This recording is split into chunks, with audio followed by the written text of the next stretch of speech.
ચાલો વિદ્યાર્થી મિત્રો, 12 સાયન્સ ગુજરાતી મીડિયમનું આપણે ત્રીજું ચેપ્ટર સ્ટાર્ટ કરી રહ્યા છે, પ્રવાહ વિદ્યુત.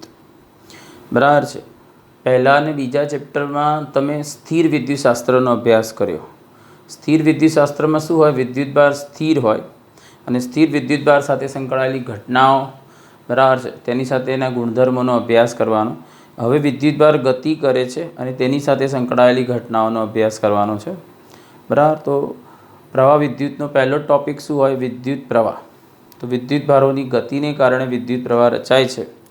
તો આપણે વિદ્યુત પ્રવાહથી શરૂઆત કરીએ. વિદ્યુત પ્રવાહ શું છે? બરાબર છે. તો વાહકના દરેક આડછેદમાંથી લંબ રૂપે એકમ સમયમાં પસાર થતા વિદ્યુતભારના જથ્થાને વિદ્યુત પ્રવાહ કહે છે. બરાબર છે. વાહકના દરેક આડછેદમાંથી લંબ રૂપે, બરાબર, દરેક આડછેદમાંથી લંબ રૂપે પસાર થતા વિદ્યુતભારના જથ્થાને વિદ્યુત પ્રવાહ કહે છે. બરાબર છે. સ્પષ્ટ છે કે દરેક આડછેદમાંથી લંબ રૂપે એકમ સમયમાં, બરાબર, એટલે સમય વિદ્યુત પ્રવાહના સૂત્રમાં છેદમાં જાય, પસાર થતા વિદ્યુતભારને વિદ્યુત પ્રવાહ કહે છે. તો વિદ્યુત પ્રવાહનું સૂત્ર શું થાય? વિદ્યુતભારના છેદમાં સમયગાળો. બરાબર છે. ધારો કે વાહકમાંથી સ્થાયી, એટલે બદલાય સમય સાથે કે સ્થાન સાથે બદલાય નહીં તેવો સ્થાયી વિદ્યુત પ્રવાહ પસાર થાય છે. બરાબર. આથી તેના દરેક આડછેદમાંથી ટી સમયમાં ક્યુ વિદ્યુતભાર પસાર થતો હોય. બરાબર છે. ધારો કે વાહકમાંથી સ્થાયી વિદ્યુત પ્રવાહ વહે છે. આથી તેના દરેક આડછેદમાંથી ટી સમય ક્યુ વિદ્યુતભાર પસાર થતો હોય તો વિદ્યુત પ્રવાહ I બરાબર શું થાય? Q/T. બરાબર છે. ધારો કે પ્રવાહ સ્થાયી નથી અને T અને T+Δt સમય વચ્ચેના સમયગાળા ડેલ્ટા ટીમાં ડેલ્ટા ક્યુ વિદ્યુતભાર પસાર થાય છે. બરાબર છે. ધારો કે ટી અને T+Δt જેટલા સમયગાળામાં ડેલ્ટા ક્યુ વિદ્યુતભાર પસાર થાય છે તો ડેલ્ટા ટી સમયગાળાનો સરેરાશ વિદ્યુત પ્રવાહ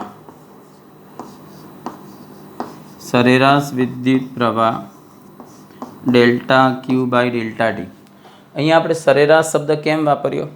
ડેલ્ટા ટી અત્યંત સૂક્ષ્મ સમયગાળો નથી, તો આ સમયગાળામાં વિદ્યુત પ્રવાહમાં ફેરફાર થયો હોઈ શકે, આ સમયગાળામાં વિદ્યુત પ્રવાહમાં ફેરફાર થયો હોઈ શકે, એટલા માટે આપણે ડેલ્ટા ટી સમયગાળા દરમિયાન જે મળે છે એને વિદ્યુત પ્રવાહની એ જે વિદ્યુત પ્રવાહ મળ્યો એ ડેલ્ટા ટી સમયગાળાની સરેરાશ અસર સ્વરૂપે મળે છે, એટલે આને આપણે સરેરાશ વિદ્યુત પ્રવાહ ગણ્યો.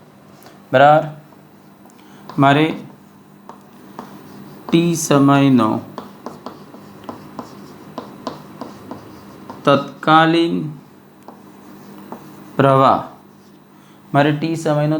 પ્રવાહ જોતો હોય તો I બરાબર limit delta T tends to 0 delta Q by delta T. બરાબર. અને આને શું લખાય?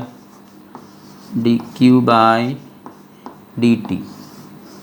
તો dq બાય dt મને શું આપે છે? તત્કાલીન વિદ્યુત પ્રવાહ. dq બાય dt મને શું આપે છે? તત્કાલીન વિદ્યુત પ્રવાહ. બરાબર. એટલે તમે વિદ્યુત ભારનું સમયની સાપેક્ષે વિકલન કરો, વિદ્યુત પ્રવાહનું સમયની સાપેક્ષે વિકલન કરો તો તમને તત્કાલીન પ્રવાહ મળે. બરાબર છે. વિદ્યુત પ્રવાહનું સમયની સાપેક્ષે વિકલન કરશો તો તમને તત્કાલીન પ્રવાહ મળે. ચાલો, આટલું ક્લિયર. હવે મારી પાસે વિદ્યુત ભાર સમયના વિધેય તરીકે હોય અને મારે વિદ્યુત પ્રવાહ શોધવાનો હોય તો મારે વિદ્યુત ભારનું સમયની સાપેક્ષે વિકલન કરવાનું. બરાબર. હવે ધારો કે તમારી પાસે પ્રવાહ હોય, એના પરથી આપેલ સમયગાળામાં પસાર થતો વિદ્યુત ભાર શોધવાનો હોય તો આના પરથી તમે શું લખશો? dq બરાબર I dt. તો આ dt જેટલા સૂક્ષ્મ સમયગાળામાં પસાર થતો વિદ્યુત ભાર, dq બરાબર I dt. બરાબર. તો આના પરથી ધારો કે T1 થી T2 સમયગાળા દરમિયાન પસાર થતો કુલ વિદ્યુત ભાર, તમારે T1 થી T2 સમયગાળા દરમિયાન પસાર થતો કુલ વિદ્યુત ભાર શોધવો હોય તો Q બરાબર ઇન્ટિગ્રેશન dq. બરાબર. એટલે આનું સમયની સાપેક્ષે સંકલન કરવાનું T1 થી T2. તો તમને આ શું આપે છે? T1 થી T2 સમયગાળામાં કોઈ વાહકના દરેક આડછેદમાંથી પસાર થતો વિદ્યુત ભાર છે. બરાબર. યાદ રાખજો, વિદ્યુત પ્રવાહ સ્થૂળ રાશિ છે. વિદ્યુત પ્રવાહને સ્થૂળ રાશિ કેમ ગણી? કારણ કે તમે વિદ્યુત પ્રવાહને કોઈ બિંદુ માટે વ્યાખ્યાયિત નથી કરતા. વિદ્યુત પ્રવાહ, બરાબર, આપણે કોઈ બિંદુ માટે વ્યાખ્યાયિત નથી કરતા. વિદ્યુત પ્રવાહ સમગ્ર વાહક સાથે સંકળાયેલ છે. ગમે તેવો વાહક હોય, એનો આડછેદ બદલાતો હોય, અનિયમિત આડછેદવાળો વાહક હોય તો પણ સમગ્ર વાહકમાંથી પસાર થતો વિદ્યુત પ્રવાહ સમાન જ હોય. એટલે વિદ્યુત પ્રવાહ આપેલ વાહક માટે અચળ હોય. બરાબર. એને કોઈ બિંદુ માટે આપણે વ્યાખ્યાયિત નથી કર્યો, કોઈ બિંદુ માટે આપણે એને વ્યાખ્યાયિત નથી કર્યો, એટલા માટે વિદ્યુત પ્રવાહ સ્થૂળ રાશિ છે. બીજી નોંધવા જેવી વાત એ છે કે વિદ્યુત પ્રવાહને દિશા હોવા છતાં તે અદિશ રાશિ છે. કારણ કે વિદ્યુત પ્રવાહના સરવાળા બાદબાકી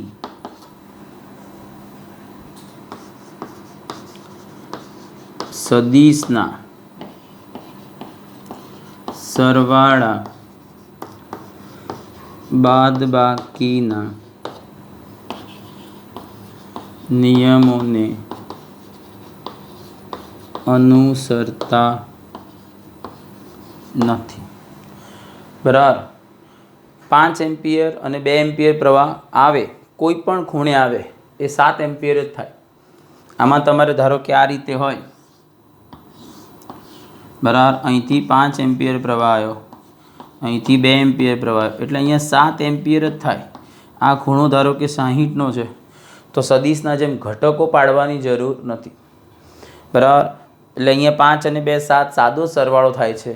એ શું દર્શાવે છે? સાદો જ સરવાળો થાય છે. એ શું દર્શાવે છે? વિદ્યુત પ્રવાહ અદિશ રાશિ છે. કારણ કે એના સરવાળા બાદબાકી સાદા બૈજિક સરવાળા બાદબાકી છે. એ સદિશના સરવાળા બાદબાકીના નિયમને અનુસરતા નથી. બરાબર. ફરી સમજી લઈએ. પહેલાં વિદ્યુત પ્રવાહની વ્યાખ્યા. તો વાહકના દરેક આડછેદમાંથી લંબ રૂપે એકમ સમયમાં પસાર થતા વિદ્યુતભારના જથ્થાને વિદ્યુત પ્રવાહ કહે છે. વિદ્યુત પ્રવાહ આના પરથી સ્પષ્ટ વ્યાખ્યા પરથી જે વસ્તુ વ્યાખ્યામાં એકમ હોય એ સૂત્રમાં છેદમાં જાય. એટલે વિદ્યુત પ્રવાહ બરાબર વિદ્યુતભારના છેદમાં સમયગાળો. ધારો કે વાહકમાંથી સ્થાયી પ્રવાહ વહે છે. સ્થાયી પ્રવાહ વહે છે અને ટી સમયમાં કુલ ક્યુ જેટલો વિદ્યુતભાર દરેક આડછેદમાંથી પસાર થાય તો વિદ્યુત પ્રવાહ ક્યુ બાય ટી. પણ સ્થાયી પ્રવાહ પસાર ન થતો હોય ત્યારે તમારે તત્કાલીન પ્રવાહ વ્યાખ્યાયિત કરવો પડે. તો ધારો કે ટી અને ટી પ્લસ ડેલ્ટા ટી સમયગાળા ટી અને ડેલ્ટા ટી વચ્ચેના ડેલ્ટા ટી સમયગાળામાં પસાર થતો વિદ્યુતભાર ડેલ્ટા ક્યુ છે. તો ડેલ્ટા ટી સમયગાળાનો સરેરાશ પ્રવાહ કેટલો થાય? Delta Q by delta T જે મળે પ્રવાહ છે, પણ આપણે એને સરેરાશ એટલા માટે કીધો એટલા માટે કીધો કે આ સમયગાળો પ્રમાણમાં મોટો છે તો આ સમયગાળા દરમિયાન પ્રવાહમાં ફેરફાર થઈ શકે. માટે જે પ્રવાહ મળે છે એને આપણે શું ગણીશું? સરેરાશ પ્રવાહ. અને તત્કાલીન પ્રવાહમાં ફેરવવો હોય તો તમે જાણો છો કોઈ પણ ભૌતિક રાશિ જે સરેરાશ છે એને તત્કાલીન કરવી હોય તો શું કરવાનું? સમયગાળો અત્યંત સૂક્ષ્મ લેવાનો. બરાબર છે. એટલે limit delta T tends to 0 delta Q by delta T. અને તમને ખબર છે કે આ શું છે? વિકલનની લક્ષ સ્વરૂપની વ્યાખ્યા એટલે I બરાબર dq બાય dt. તો તમારી પાસે વિદ્યુતભાર સમયના વિધેય તરીકે હોય તેનું સમયની સાપેક્ષે વિકલન કરી તમે તત્કાલીન પ્રવાહ શોધી શકો. dq બરાબર I dt. તો dt જેટલા સૂક્ષ્મ સમયમાં દરેક આડછેદમાંથી પસાર થતો વિદ્યુતભાર મળ્યો I dt. બરાબર. હવે T1 થી T2 સમયગાળા દરમિયાન દરેક આડછેદમાંથી પસાર થતો કુલ વિદ્યુતભાર કેટલો છે? તો q બરાબર ઇન્ટિગ્રેશન dq T1 થી T2 I dt. એટલે તમે વિદ્યુત પ્રવાહનું સંકલન કરશો આપેલ સમયગાળા ઉપર તો એ તમને શું આપશે? પસાર થતો કુલ વિદ્યુતભાર. બીજું નોંધવા જેવી વાત એ છે કે વિદ્યુત પ્રવાહ સ્થૂળ રાશિ છે કારણ કે તે સમગ્ર વાહક સાથે સંકળાય છે. સૂક્ષ્મ રાશિ કોઈ કણ કે બિંદુ સાથે સંકળાય. આ સ્થૂળ રાશિ છે કારણ કે સમગ્ર વાહક સાથે સંકળાય છે. બરાબર. વિદ્યુત પ્રવાહની દિશા હોવા છતાં તે અદિશ રાશિ છે કારણ કે વિદ્યુત પ્રવાહના સરવાળા બાદબાકી સાદા સરવાળા બાદબાકી છે. એટલે કે બૈજિક સરવાળા બાદબાકી છે તે સદિશના સરવાળા બાદબાકીના નિયમને અનુસરતા નથી.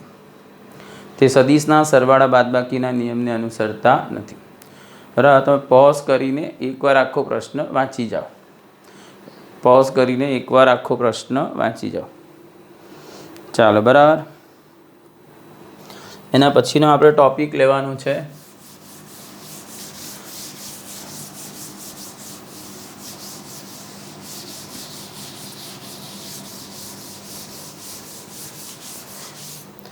વિદ્યુત પ્રવાહ સાથે કેટલીક મર્યાદાઓ સંકળાયેલી છે. એને કારણે આપણે વિદ્યુત પ્રવાહ ઘનતા વ્યાખ્યાયિત કરવાની છે.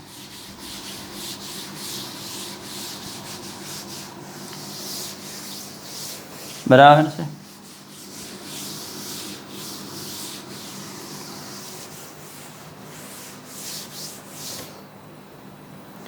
હવે વિદ્યુત પ્રવાહ ઘનતા શીખવાનું છે. એ પહેલાં વાહકમાં વિદ્યુત પ્રવાહ કઈ રીતે રચાય છે એની થોડી ચર્ચા કરી લઈએ.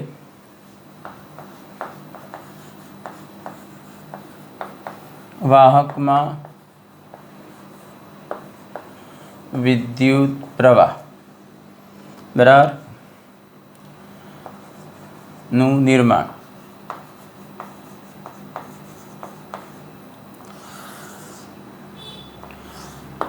અહીંયા આપણે એ સમજવાનું છે કે આમ તો આપણે એવું જાણીએ છીએ કે વિદ્યુતભારની ગતિને કારણે વિદ્યુત પ્રવાહ રચાય. હવે આપણે જાણીએ છીએ કે ધાતુમાં મુક્ત ઇલેક્ટ્રોન હોય જ છે, તેઓ અસ્તવ્યસ્ત ગતિ કરતા જ હોય છે. પણ જ્યાં સુધી બાહ્ય વિદ્યુત ક્ષેત્ર લગાડવામાં નથી આવતું ત્યાં સુધી, જ્યાં સુધી બાહ્ય વિદ્યુત ક્ષેત્ર લગાડવામાં નથી આવતું ત્યાં સુધી શું થતું નથી? વિદ્યુત પ્રવાહ રચાતો નથી. કેમ? બરાબર છે. તો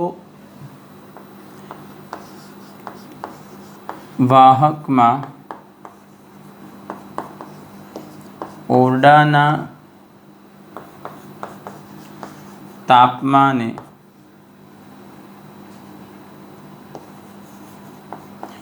મુક્ત ઇલેક્ટ્રોન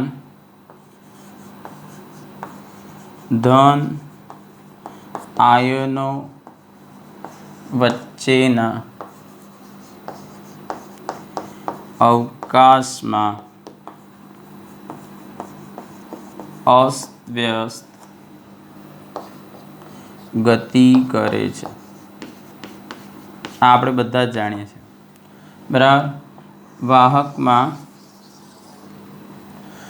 જે ઓરડાના તાપમાને જે વેલેન્સ ઇલેક્ટ્રોન છે, જે સંયોજકતા ઇલેક્ટ્રોન છે, એ પોતાના પિતૃ પરમાણુમાંથી છૂટા પડી ગયા છે. બરાબર. પોતાના પિતૃ પરમાણુમાંથી છૂટા પડી ગયા છે એટલે શું કરે છે? વાહકની અંદર અસ્તવ્યસ્ત ગતિ કરે છે. બરાબર. હવે બાહ્ય વિદ્યુત ક્ષેત્રની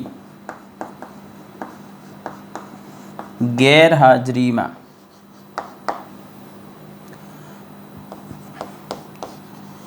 કોઈ પણ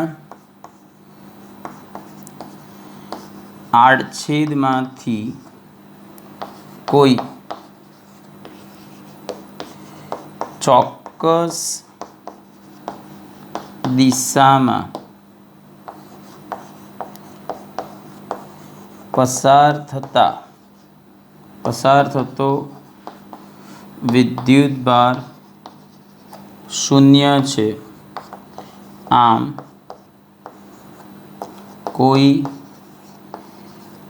પ્રવાહ વાહકમાં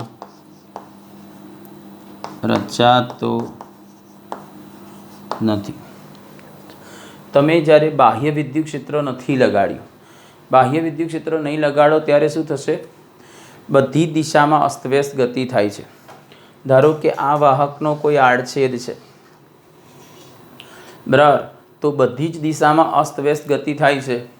તો જેટલા ઇલેક્ટ્રોન આ દિશામાં જશે એટલા જ ઇલેક્ટ્રોન આ દિશામાં જશે, એટલા જ ઇલેક્ટ્રોન આ દિશામાં, એટલા જ ઇલેક્ટ્રોન આ દિશામાં, આ પ્રમાણે બધી દિશામાં જતા ઇલેક્ટ્રોનની સંખ્યા સરખી છે.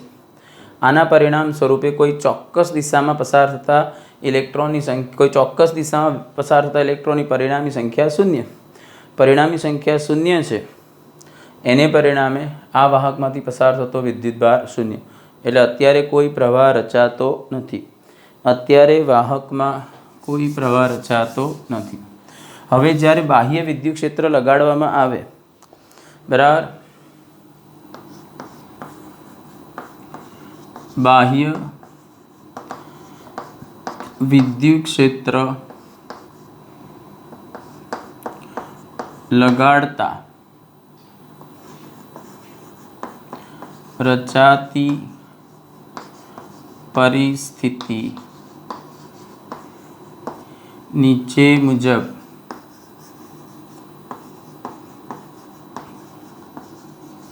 સમજાવી શકાય. રચાતી પરિસ્થિતિને સમજાવવા માટે ધારો કે આ વાહક છે,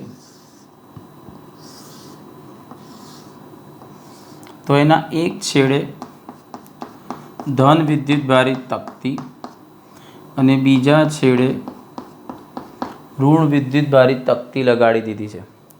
એટલે અત્યારે વિદ્યુત ક્ષેત્રની દિશા આ છે. હવે તમે વાહકનું કોઈ આડછેદ વિચારશો તો આ દિશામાં પસાર થતા ઇલેક્ટ્રોનની સંખ્યા,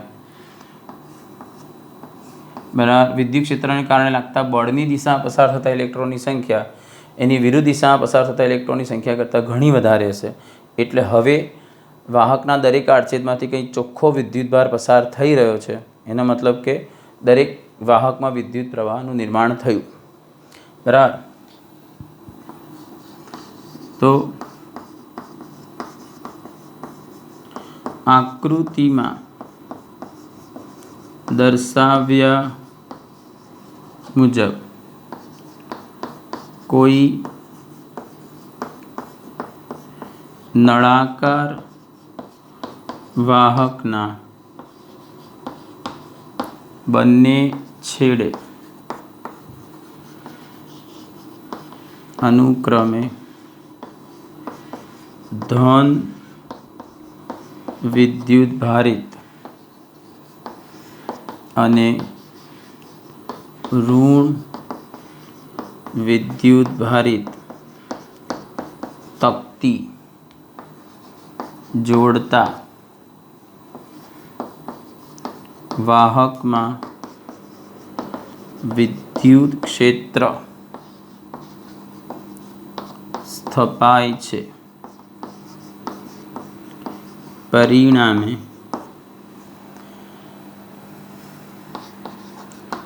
વિદ્યુત ક્ષેત્રને કારણે લાગતા બળની દિશામાં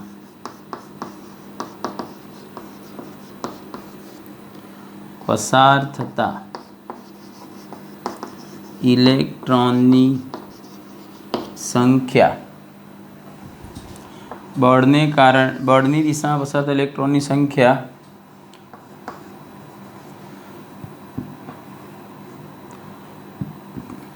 બરાબર. આકૃતિમાં દર્શાવ્યા મુજબ કોઈ નળાકાર વાહકના બંને છેડે બરાબર અનુક્રમે ધન વિદ્યુતભારિત અને ઋણ વિદ્યુતભારિત તક્તી જોડતા વાહકમાં વિદ્યુત ક્ષેત્ર સ્થપાય છે. પરિણામે વિદ્યુત ક્ષેત્રના કારણે લાગતા બળની દિશામાં પસાર થતા ઇલેક્ટ્રોનની સંખ્યા બરાબર છે. ઇલેક્ટ્રોનની સંખ્યા તેની વિરુદ્ધ દિશામાં પસાર થતા ઇલેક્ટ્રોનની સંખ્યા કરતાં ઘણી વધારે હશે. આમ દરેક આડછેદમાંથી કંઈક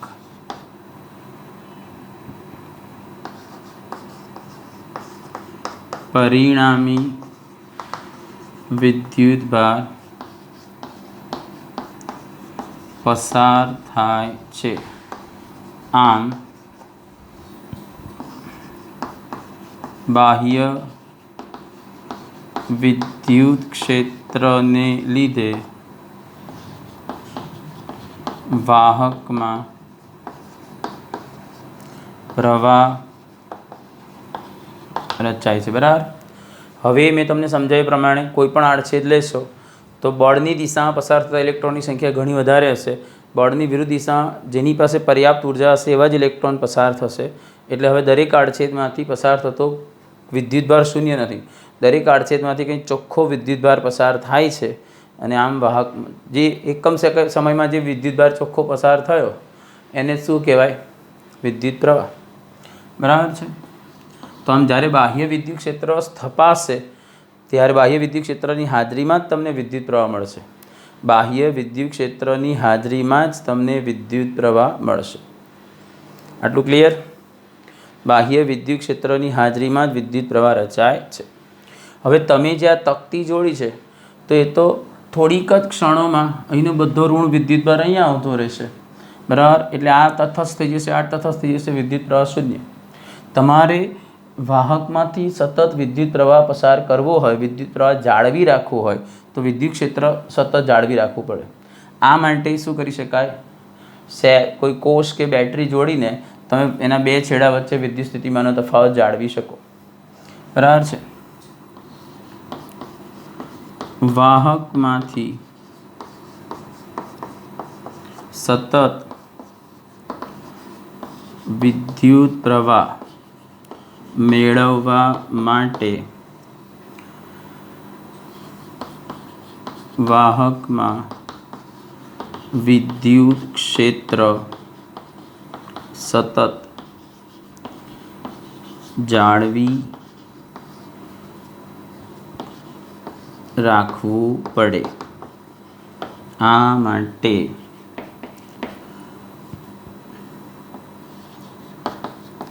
બેટરી કે રાસાયણિક કોષ ઉપયોગમાં લેવામાં આવે છે. બરાબર. તો અહીં તમને એ પ્રશ્નનો જવાબ મળ્યો કે વિદ્યુત ભારની ગતિને કારણે જ વિદ્યુત પ્રવાહ રચાય છે. વિદ્યુત પ્રવાહની ગતિને કારણે જ વિદ્યુત પ્રવાહ રચાય છે. તો શા માટે બાહ્ય જ્યાં સુધીને આપણે બેટરી નથી જોડતા વિદ્યુત પ્રવાહનું નિર્માણ નથી થતું? બરાબર. તો આપણે જાણીએ છીએ કે વાહકમાં બરાબર જે પરમાણુ છે, વાહકના પરમાણુથી જે સંયોજકતા ઇલેક્ટ્રોન છે મુક્ત થઈ જાય છે અને આ મુક્ત ઇલેક્ટ્રોન શું કરે છે? અસ્તવ્યસ્ત ગતિ કરે છે. આ મુક્ત ઇલેક્ટ્રોન અસ્તવ્યસ્ત ગતિ કરે છે ધન આયનો વચ્ચેના અવકાશમાં. બરાબર છે. હવે જ્યારે બાહ્ય વિદ્યુત ક્ષેત્રની ગેરહાજરી હશે ત્યારે તેઓ બધી દિશામાં અસ્તવ્યસ્ત ગતિ કરે છે. એટલે તમે કોઈ આડછેદનો વિચાર કરશો તો આડછેદમાંથી કોઈ ચોક્કસ દિશામાં પસાર થતા વિદ્યુતભારની સંખ્યા અથવા ઇલેક્ટ્રોનની સંખ્યા શૂન્ય છે, જે દર્શાવે છે કે કોઈ ચોક્કસ દિશામાં પસાર થતો વિદ્યુતભાર શૂન્ય છે, આમ પ્રવાહ શૂન્ય. પણ જ્યારે તમે બાહ્ય વિદ્યુત ક્ષેત્ર લગાડશો, એના માટે આ આકૃતિ અહીંયા આપણે ધન વિદ્યુતભારિત તકતી અને અહીંયા ઋણ વિદ્યુતભારિત તકતી જોડી એટલે વાહકમાં વિદ્યુત ક્ષેત્ર રચાયું છે. બરાબર. વિદ્યુત ક્ષેત્ર આ દિશામાં છે, ધન તકતીથી ઋણ તકતી તરફ. પણ ઇલેક્ટ્રોન ઋણ વિદ્યુતભારિત છે એટલે એમના પર બળ કઈ દિશામાં લાગશે? વિદ્યુત ક્ષેત્રની વિરુદ્ધ દિશામાં. તો વિદ્યુત ક્ષેત્રની વિરુદ્ધ દિશામાં બળ લાગે છે. બરાબર છે. હવે તમે કોઈ આડછેદનો વિચાર કરશો તો આ આડછેદમાંથી વિદ્યુત ક્ષેત્રને કારણે લાગતા બળની દિશામાં પસાર થતા ઇલેક્ટ્રોનની સંખ્યા ખૂબ મોટી હશે, એની વિરુદ્ધ દિશામાં પસાર થતા ઇલેક્ટ્રોનની સંખ્યા ખૂબ નાની. એટલે હવે દરેક આડછેદમાંથી પસાર થતા ઇલેક્ટ્રોનની પરિણામી સંખ્યા શૂન્ય નથી. એટલે કે દરેક આડછેદમાંથી કંઈક વિદ્યુતભાર પસાર થાય છે. દરેક આડછેદમાંથી આજે કંઈક વિદ્યુતભાર પસાર થાય છે એ શું બનશે? વિદ્યુત. બરાબર. એનાથી વિદ્યુત પ્રવાહ રચાય છે. તો આમ બાહ્ય વિદ્યુત ક્ષેત્ર લગાડ્યા પછી તમને કંઈક વિદ્યુત પ્રવાહ મળશે. ખ્યાલ આવ્યો? અને બીજું કે આ તો ક્ષણિક જ મળશે, કારણ કે આ બંને તકતી તટસ્થ થઈ જશે એટલે વિદ્યુત ક્ષેત્ર શૂન્ય. પણ તમારે આ સ્થિતિ જાળવી રાખવા માટે જ બેટરી કે રાસાયણિક કોષનો ઉપયોગ કરી શકાય, જે આને સતત ધન સ્થિતિમાં અને આને સતત ઋણ સ્થિતિમાં રાખશે. એટલે વાહકની અંદર વિદ્યુત ક્ષેત્ર સ્થપાયેલું છે, જેને કારણે તમને વિદ્યુત પ્રવાહ મળશે. તો આ રીતે વાહકમાં વિદ્યુત પ્રવાહનું નિર્માણ થાય છે. બરાબર. પોઝ કરીને આખો પ્રશ્ન એકવાર વાંચી જાઓ. પોઝ કરીને આખો પ્રશ્ન વાંચી જાઓ. તમારે નોટ્સ ઉતારવી હોય તો નોટ્સ પણ તમે ઉતારી શકો છો.